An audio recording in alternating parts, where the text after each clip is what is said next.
I still hear her nails scratching my door at night.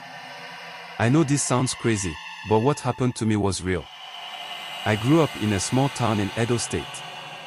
Everybody there talked about one old woman. They said she was wicked. They said she took things from people.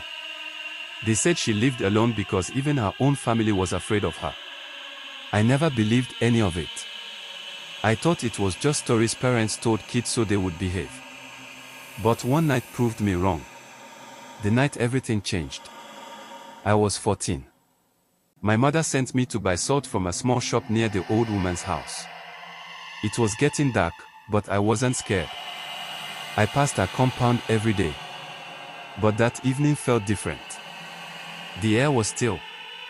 No voices. No movement. Just silence. As I walked past her fence, I heard something. A slow dragging sound. Like someone pulling their feet across sand. I turned and saw her standing there. Her wrapper was loose. Her hair was wild. And her eyes, they didn't look normal. They were too bright in the dark. Almost yellow. She smiled at me. But it wasn't a smile of greeting. It was like she knew something about me. Something I didn't want anyone to know. Then she said my name. No one had ever introduced me to her. The curse. She came close and whispered, "Tell your mother I want back what she took."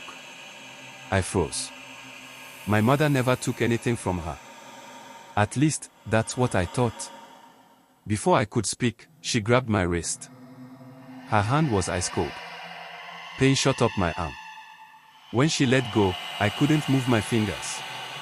I ran home crying. When I told my mother, her face changed. She locked the door and told me to sit. Then she said something that still chills me. She doesn't forget. And she doesn't forgive. My mother didn't explain what she meant.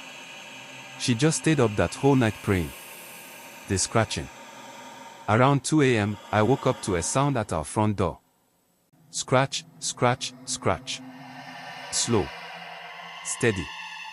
Like someone was dragging long nails across the wood. My mother grabbed my hand and whispered, "Don't answer. Don't speak." The scratching lasted for almost 10 minutes. Then it stopped. The next morning, we saw the marks. Deep claw-like grooves on the door. 5 long lines. As if whatever touched it had inhuman nails. We reported nothing. Because who would believe us? The day she died. 3 days later, the old woman died.